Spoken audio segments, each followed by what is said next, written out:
Hello everyone and welcome back to the UConn Huskies Dynasty. We're going to try something a little bit different going forward. You guys let me know how you feel about it. Rather than doing the chores sort of to start the episode and the gameplay and the game afterwards, I'm going to flip that on its head. We're going to start doing the game first and then doing the recruiting and other chores afterwards. So in today's matchup for the UConn Huskies, they're facing off against the North Texas Mean Green, who have been promoted into the Big 12. And to be honest, it's a pretty solid roster they've got with the Mean Green, led by Tim Suggs, the junior quarterback. At halfback, they've got Anthony Amador and Kiki Nkwenti, as well as Nick Thrash. The wide receivers are Josh Lawson, Jalen Goodwell, Niles Funchess, and Mike Pete. Tight end is one of their biggest weaknesses on this team. Currently, they only have 2 actual tight ends on the roster, and both of them are sub 70 overall. But the big strength of this North Texas team is this O-line. Everyone is mid to high 80s. With their worst starter being an 86 overall. In all honesty, this North Texas squad is a squad full of very good players, but nobody that is truly elite. They are definitely a solid roster though, and a team that we probably won't be able to push around the way that we did with Syracuse. North Texas is coming off of a blowout loss to Baylor, but Baylor is one of the best teams in the Big 12 and maybe one of the best teams in the country this season, but this game wasn't particularly close. Although North Texas did lead in total offense, it just did not translate to points. And Tim Suggs threw 3 interceptions in this game, which is probably the biggest reason why they lost. Back-to-back home games to start the season for the UConn Huskies. What better way to start the year than hopefully red hot at home? UConn coming off a dominant victory against the Syracuse Orange. North Texas coming off a loss against Baylor and the newest member of the Big 12. Can they contend with the UConn Huskies, one of the best teams in the country? UConn will once again start with the football, and we are underway here in Connecticut. Back to return is Randy Radovich, and he won't get very far. Only to the 19. That's where John Pelshak and this UConn offense will take over. I think the story of the last game was kind of the lack of a run game from this offense. The passing game with Pelshak worked pretty well, but the running game really didn't get going at any point. Of course, you got the gadget guy, Dorian Tobin. He got involved in many ways a week ago. On 2nd and 7, he's going to get involved again on the jet touch pass. Open field for Dorian Tobin. Burst of speed. He's past the 40 and taken down at the enemy 36. 1st and 10 for the UConn Huskies, already in North Texas territory. You love to have that speed on the field, and you love to get that type of speed the football. 1st down and 10. Cadet gets the carry this time and loses a yard. 2nd and 11 from the 37, and Pelshak will look to throw for the first time today, finding Terry Overhauser for a pickup of about 7. That brings up a 3rd down and 4, and from the 30, Pelshak, he goes Overhauser's way again. 2nd grab on the day for him already, 1st down. So Cadet checks back into the backfield, Tobin in the slot. From the 22, Cadet on the carry, and Bryce Suttle, the new center, struggling in the running game so far this season. 2 carries for -3 yards for Max Cadet. It's 3rd and long from the 24. Pelshak to throw, stepping up, firing for Tobin, but it's short of the marker, hit as he throws. 4th down and 12 will settle for the field goal attempt. As a reminder, this is new kicker, true freshman Tyreek Hollis. The accuracy not quite as good as Zach Costanzo, but he's got a much bigger leg. That one is good. Hollis so far perfect on the season, 3-0 UConn. The defense a week ago finished with double-digit sacks. Can they do so again? Well, they're not going to this time as it goes to the ground for Anthony Amador. This is an offense that is a lot more potent than Syracuse, though. Syracuse has not done a great job in recruiting in years past, and it appears that North Texas has. 3rd down and 3. It's an empty set for Tim Suggs. Brings a man over in motion, and it's a jet touch pass going nowhere. Byler and Keogh in the backfield. 3 and out goes North Texas. UConn still not allowing a point so far this season. They say that defense wins championships. Is that us this year potentially? It's a little early, obviously, only game number 2. 1st and 10 from the 36. Tobin gets the carry, and once again, Bryce Suttle in the middle. He can't contend. We've seen enough of Suttle at this point. He just cannot contend with the power rushers in the middle at the moment. That is Russ Ehlers. He played center for us most of last season, back in at center now. As Pelshak gets this off quickly due to the blitz, and it's Dan Sanders on the reception, making it a 3rd and 3. From the 43, Pelshak to throw again, and he wants Tevin Madu, and he'll get the first easily and up to the 50. Hopefully the ground game in the interior will work a little bit better with Ehlers there as the center. And look at that, immediately a lane up the middle, a truck for Max Cadet, and a big pickup. 18 yards for Max Cadet, back into the positive numbers. 2nd and 10, 3 minutes left in the first. Tobin gets the carry, a blitzer free there, and only allowing a yard. Max Cadet back in the game. It's a 3rd and 9 from the 32, so Pelshak is, of course, going to the air, and he wants Dan Sanders, makes the grab on the sideline at the 13. Red zone territory for UConn. From the 13, it's play action. Scrambling to his non-dominant side, nearly intercepted. That was in the direction of J. Joe. 2nd down and 10 from the 13. And Tobin will get the carry and has a lane. Gets 9 yards to set up a 3rd and 1. From the 4, it's really 3rd and 1.5. The handoff will go to Max Cadet. Powers through one defender, but he's short of the first down marker. 4th and inches from the 3. Staying on the field is the UConn offense, and it's the Wildcat formation here in the red zone once again. Tobin lined up as the quarterback. 4th and inches from the 3. Tobin on the carry. Tackled forward. He didn't get it. North Texas makes the stand, and they will take over on offense from their own 3. Looked like we were going to get that for a second, but it fell apart.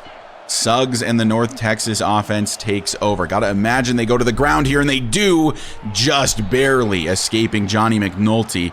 That's Nick Thrash, the 3rd string halfback. They go with tempo. 2nd and 10, 15 seconds left in the first. Thrash gets the carry again. Colin can't make the tackle. Santos does. And it's a 3rd and 1. Unless they snap it quickly, that'll bring us to the end of the first. We'll see if they decide to run a play. Suggs is out of the shotgun. They will run a play. Suggs scrambling and finding a target. Joey Terrell in coverage allows the first. And that ends the first quarter. From the 19, a 1st and 10. Suggs hands off. Down he goes. Joey Terrell with a TFL. Anthony Amador nowhere to go. 2nd and long for the Mean Green. Suggs, delayed handoff again. McNulty makes the play, only allowing a couple yards. 3rd and 11 for Suggs, who is surely going to the air. Time to throw. Pass rush not getting home. Throwing one off his back foot deep down the field. He's got him in. And getting burned is David Maddox. Touchdown, North Texas. What a throw from Tim Suggs. It's Jalen Goodwell on the reception. And there's David Maddox. Somebody did point it out in the comments. They thought he'd get burned deep over the top. He is not fast. And he proved that comments point here. Look at him getting torched. So the first points given up on the year by the UConn defense comes on a deep ball. Getting beat over the top. 1st and 10 from the 25 for the UConn offense. Playing down for the first time this season. Max Cadet gets this carry and runs over one defender, but then laid out by the next. A pickup of 6. 3rd and 3 from the 32. Pelshak to throw. And finding the tight end, Dan Sanders, who gets up near the 50, down at the 47. Under 9 minutes left to play in the second quarter. Pelshak will throw again, and this time finding Dorian Tobin for a pickup of 8. 2nd and 2, Wildcat formation for UConn once again. Tobin on the keeper. The block wasn't there in time, and Tobin loses yardage. Makes it a 3rd down and 6 from the 48. Pelshak to throw. He wants Dalton Schmizniak, who makes the grab. A perfect execution of that play from the quarterback-receiver duo. From the North Texas 42, Pelshak, bad snap, takes it, throws it a little behind Schmizniak, but gets the first. 2nd down and 7. The throw again is Pelshak, and he gets this to Dalton Schmizniak once again, falling forward for another first. Dalton takes a breather, not in on this play, as Pelshak will look to throw once again. He's got Dorian Tobin, corner, end zone, misses the mark. Threw it probably just a touch late. Tobin had his man beat. Try again on 2nd and 10 from the 18. Cadet gets the carry and running up the middle for a pickup of 8. Running game definitely working much, much better with Russ Ehlers in the middle. 3rd down and 2 Wildcat. It's Cadet as the quarterback. From the 10, a 3rd and 2. Cadet on the carry. I think he got the first, and he did. 1st and goal at the 8. 4 minutes left to play in the 2nd. Tobin gonna get this carry up the middle, and he punches it in. Touchdown, UConn.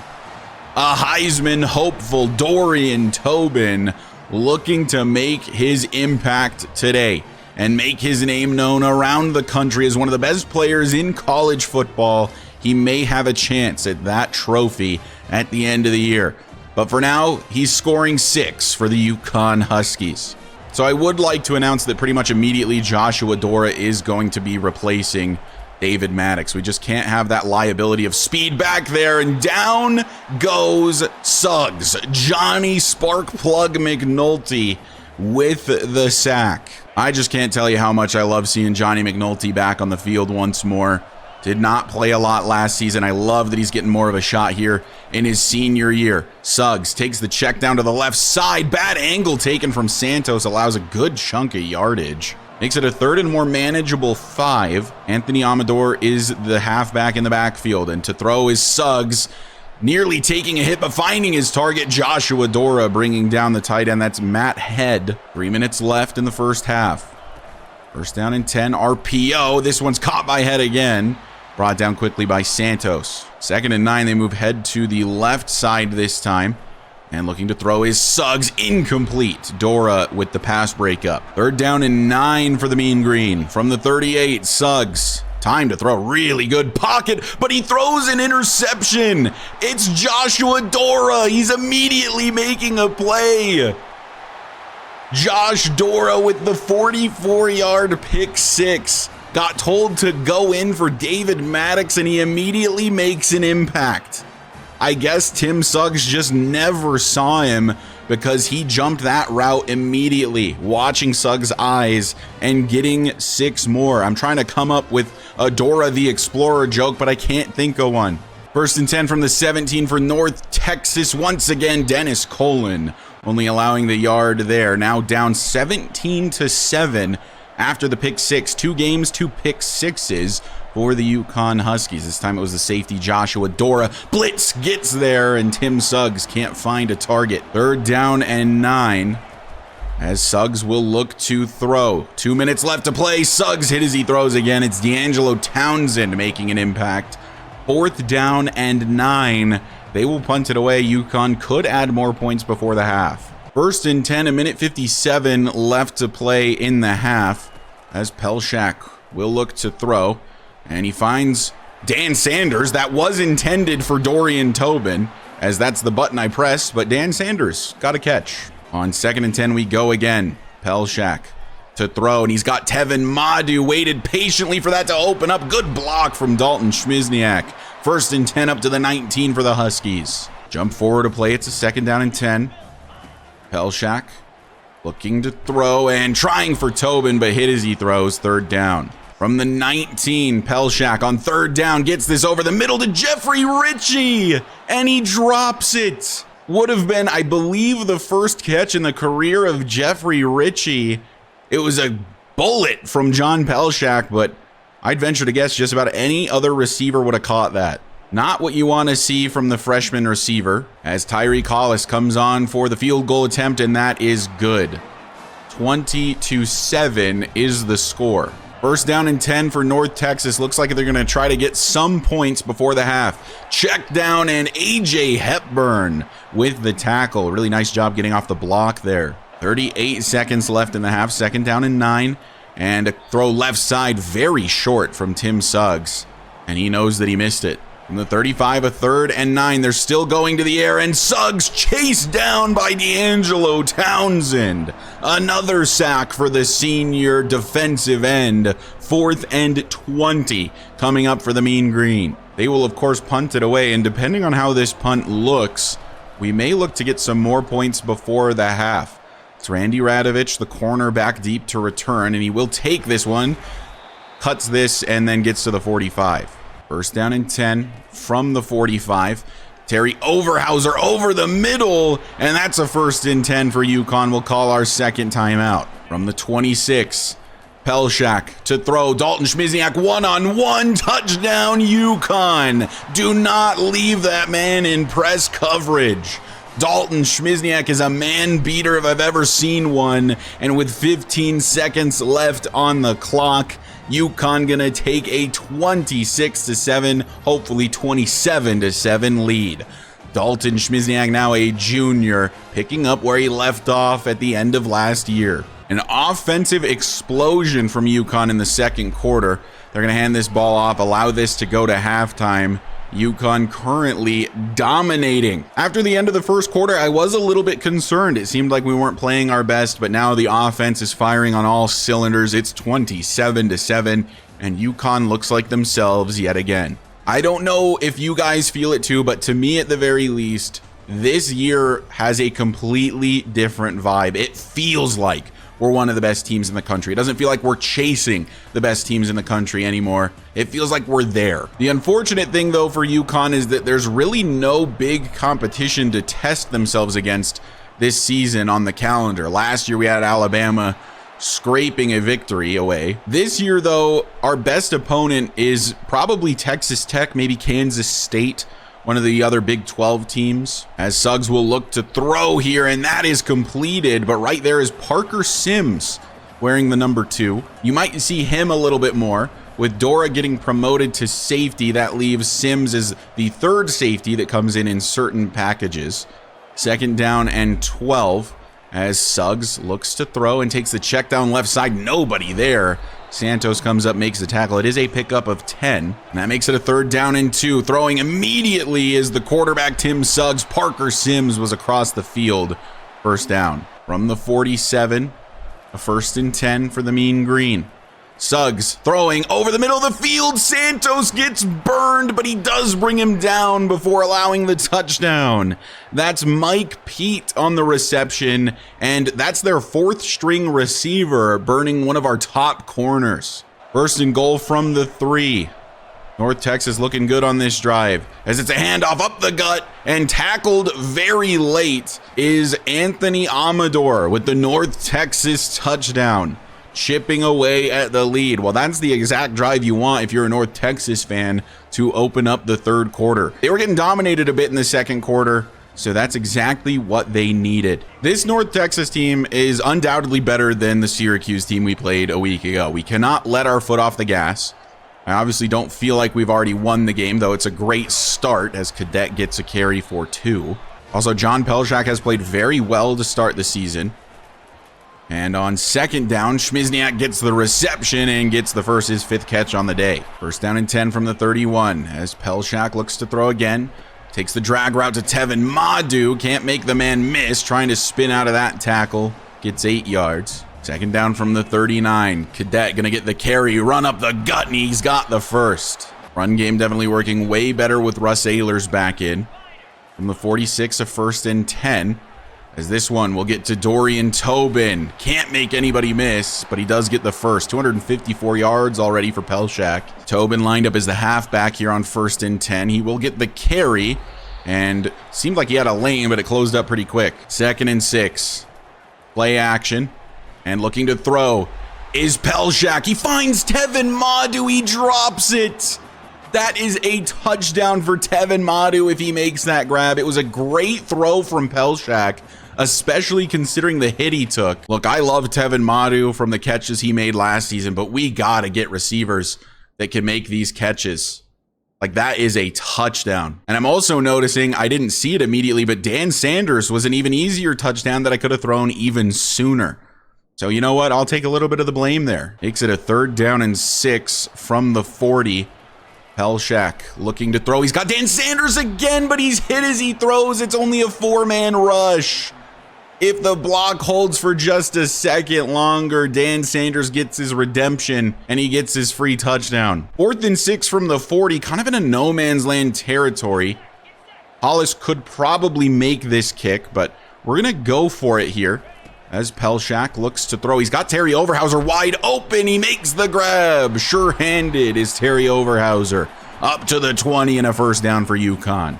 So fresh set of downs in the red zone once again. Pelshak over the middle, finds Dalton Schmizniak. He's short of the first, but has 9 yards. 2nd and 1, Tobin, the halfback. He's going to get the carry, has a lane, fighting for the extra yardage, and goes down with a 1st and goal. From the 4, still Tobin in the backfield. Pelshak to throw over the middle. It's Tevin Madu. Touchdown, UConn. And the offense is once again clicking on the next drive.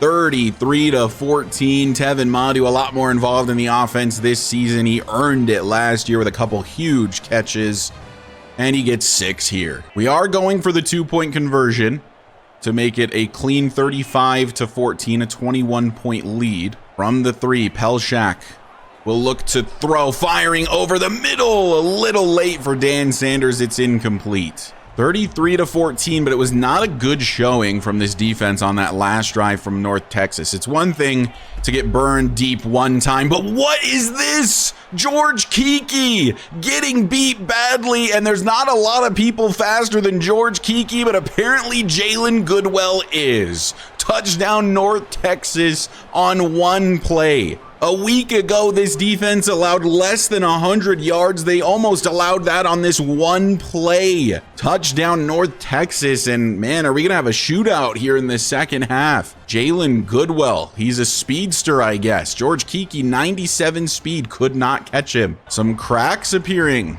in this UConn Huskies defense. It was so good to start the game, and it was obviously elite against Syracuse. But it seems like this RPO style of offense that North Texas runs might beat us a bit. As Pelshak finds Terry Overhauser, who's been pretty involved today. 3rd and 2 for UConn from the 33. Tobin gonna get the carry, makes a move, and has the first. 1st down and 10. Play action.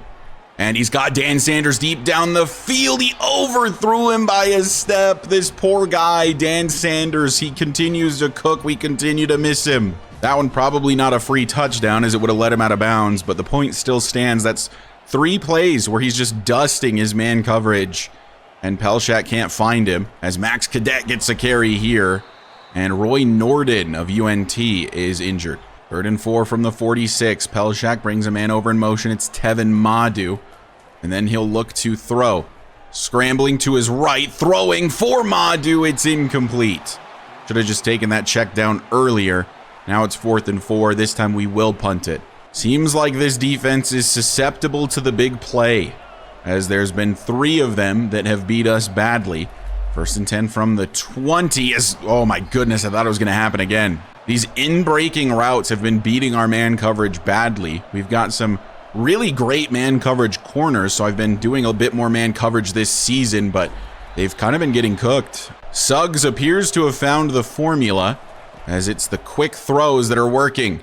As this one's intercepted, though, he throws his 2nd pick of the day. Jamie Santos, making up for one of the plays where he got burned, gets the interception, and UConn will take back over. That feels like a stab in the heart for North Texas.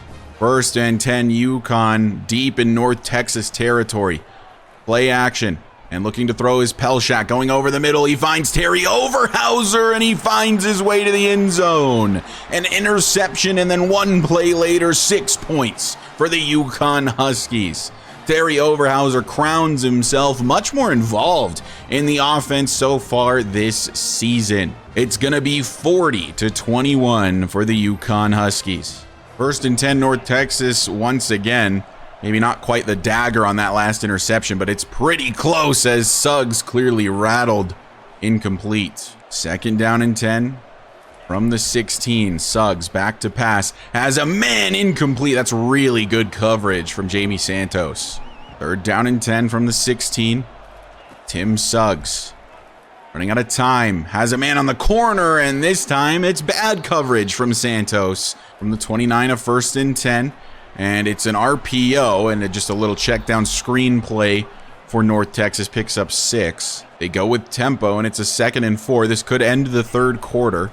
Suggs hands this one off to the tight end, who was lined up in the backfield as the halfback, and that does end the 3rd. 3rd and 1 from the 18. Suggs downfield. It's intercepted by Santos again. How did he even turn around and make that grab?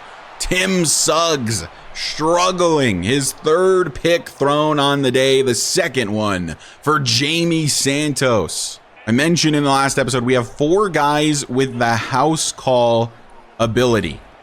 That means we're going to see probably a ton of interceptions this year. 2nd and 9 after the Tobin carry. It'll be Cadet on this next one. Only gets a couple, making it a 3rd down and 7. Back to pass. He's got Terry Overhauser. He can't make the grab on the sideline. It was maybe a tiny bit wide, but that should be a catch from Terry Overhauser. So quick 3 and out for UConn due to the dropped pass. 1st and 10, North Texas. Suggs by himself in the backfield. Fires. I thought that one was going to be picked by Joey Terrell this time. Instead, it falls to the turf. Again, empty set for Suggs. Has a good pocket, time to throw, and takes the drag route at the sideline. Makes it a 3rd and 3. From the 35, Suggs throwing quickly, has a man on the out route. Byler gets burned this time. It's going to be a 2nd touchdown for Jalen Goodwell. This man has incredible speed, and he is torching this defense today. This is concerning for the UConn Huskies defense, a defense that's supposed to be one of the best in the country, getting burned by just one speedster. And you know what? This happened last season against West Virginia as well. They had a slot receiver with good speed, and he just continued to beat us. I don't know how Byler does not make that tackle, though. So it's a far cry from the 0 points that were allowed against Syracuse. I know North Texas is a better offense. It's not like they're elite by any means. What does this mean against really, really good offenses? As Tobin gets the carry, blitz not picked up, loss of a yard. I am also still a little bit concerned about the ground game. It still does not seem to be entirely there. 2nd and 11, quick throw underneath. It's Tevin Madu.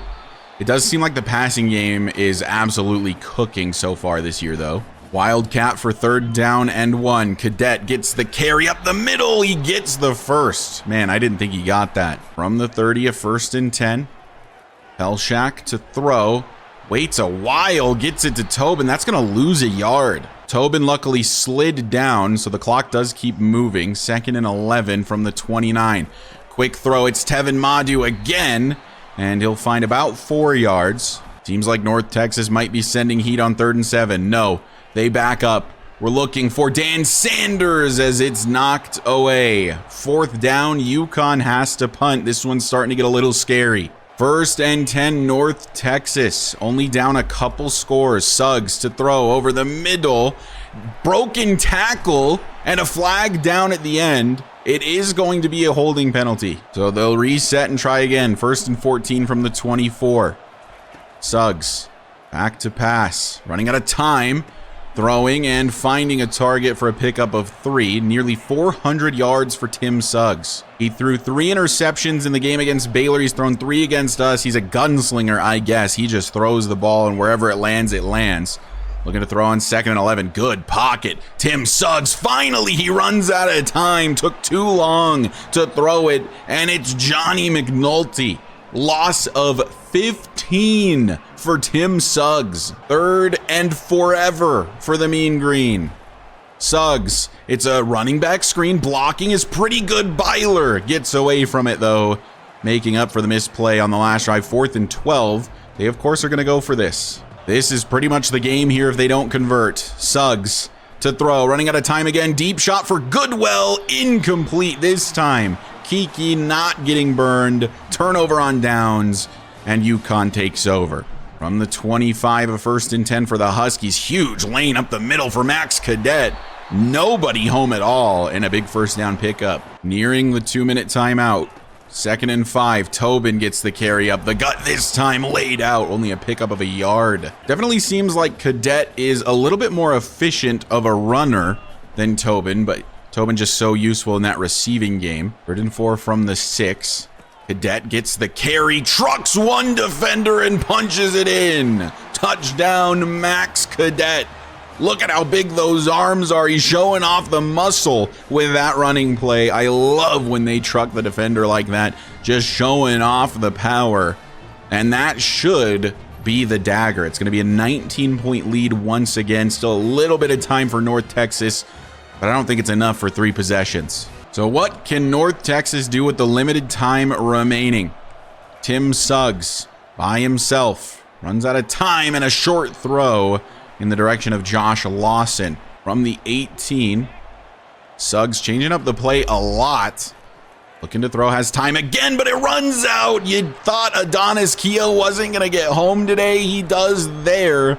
A sack for Adonis. And it's a 3rd and long for North Texas. Suggs to pass over the middle, up the seam. It's dropped from his wide receiver. Incomplete. They're going to punt it away. They've given up. Game over. Another victory for the UConn Huskies. It was not pretty in the second half in particular. North Texas, their offense figured us out.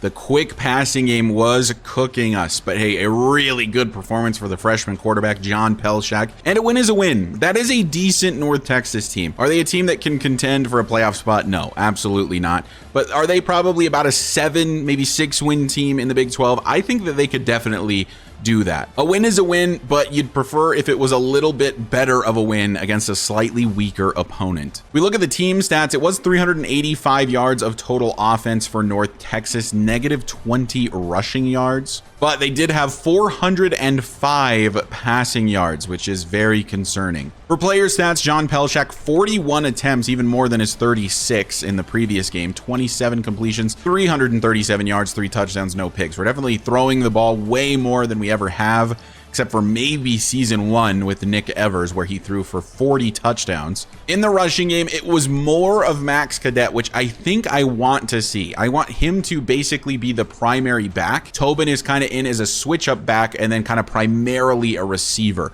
if that makes sense. In the receiving game, talk about sharing the love. This is something I was really hoping to do more of this season. In years past, I feel like it's really only ever been one guy getting all of the love. Shamar Porter is the guy who comes to mind, and Dorian Tobin, honestly, and even Dalton Schmizniak last season. But this year, the ball is being spread around way more, especially in thanks to the increased passing attempts from Pelshak.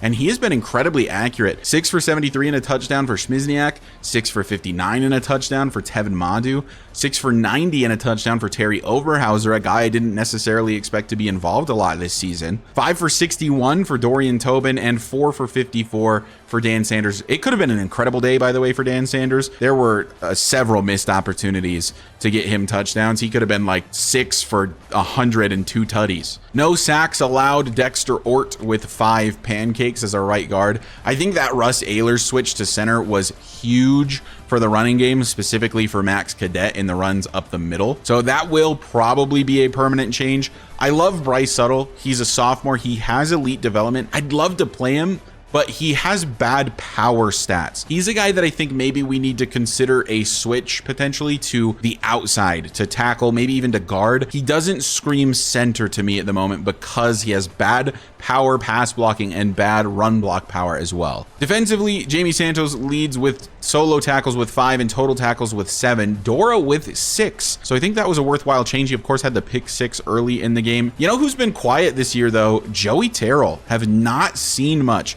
of Joey. He did have the 1 TFL, but he's just been quiet. It might be worth considering swapping him and Dennis Colin. Terrell, his entire career, has played the second sub linebacker position, which has had him on the field constantly, and he was incredible in that role, getting TFL after TFL after TFL after TFL. So what if Joey Terrell is still the primary middle linebacker, but in the sub linebacker sets, he's the second guy to Colin, so he gets to play in that role he always did with Raheem Lovelace. As for sacks, Johnny McNulty, dude, I don't know what to say about this kid. If you guys don't remember, if you're, picking up the series here in year 6, Johnny McNulty was a 1-star insta-commit in year number 1. So he was, of course, redshirted year 2, and then has played off and on since then. The guy, despite being, only an 80 overall, being a 1-star, he is just incredible. When he is on the field, he plays well, he makes plays. I love Johnny McNulty. He is an underdog story if ever there was one. D'Angelo Townsend and Adonis Keough keeping pace with one another, each with a sack today as well. And our D-line is so good this year. So now a check-in on the recruiting board. It's still just to the point where it's a lot of wait and see.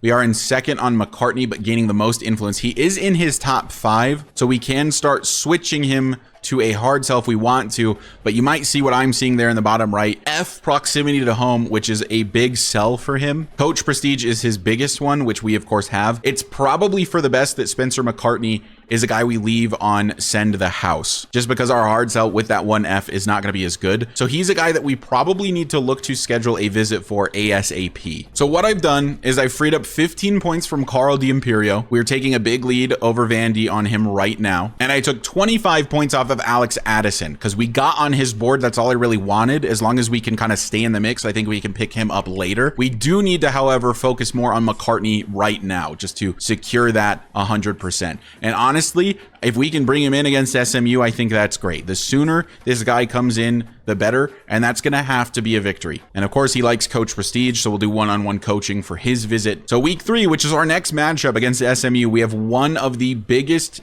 recruits in the country visiting, Spencer McCartney, the second best player in the country. So with the recruiting for the week out of the way, we're going to go ahead and advance to week number 3. UConn now back in the top 10 at number 9. They'll face SMU this coming week. Let's take a look at the top 25. Alabama still sitting at number 1. Texas Tech, after a win over number 12th ranked Tulane, jumps to 4th. Auburn beats an FCS team, but drops a position after the Texas Tech victory. I think that's fair after beating a top 12 opponent. Georgia, a big victory over A&M. Penn State had the bye. Stanford, a big win over an FCS opponent. We beat North Texas, of course. And then here is the remainder of the top 25. Tulane dropping to 12th. They were previously 5th when Texas Tech beat them. Baylor, a team to look out for, a win over UCF, 21-20. Nail biter there. They're 2-0. Somehow, Florida at 0-1 moves up a spot and is ranked 22nd. That doesn't make sense. And LSU, 2 losses in a row now to Georgia Tech, this time nearly out of the top 25. They're 0-2. These are your national champions from just a year ago. They did lose all of their receivers, though. They had 3 90-plus overall senior receivers last season. Teams just missing out: Washington, K-State, Western Kentucky, Florida State, and App State. Washington was previously 9th and dropped all the way out. And that appears to be because they lost to Coastal Carolina in overtime. That is a bad loss for the Washington Huskies. Still obviously a lot of season left to be played, but Baylor, UConn, Texas Tech, and Kansas State do sort of seem like the top teams in the conference at the moment. Though Liberty may be a scary team to look out for. 81 points for on the season, only allowing 21. Kansas State, though, 96 points versus 17 on the year. Their opponents, though, were FCS Northwest and Vanderbilt, so not exactly the toughest competition. Probably going to have another blowout victory over South Alabama. It only really starts for them against Oklahoma State in week 4. Should be a really fun matchup versus Kansas State this year in week 7. But anyway, that is going to do it for this episode. Thank you guys so much for watching and for your continued support as always.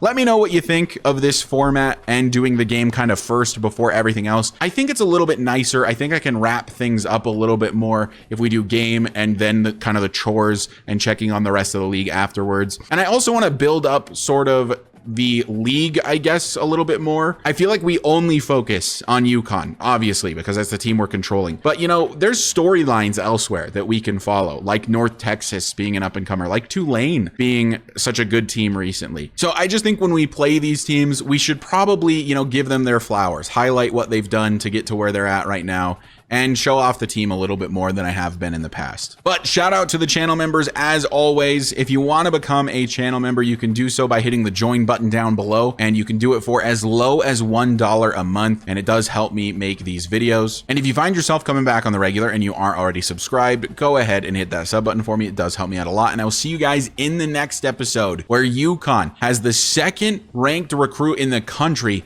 visiting versus SMU.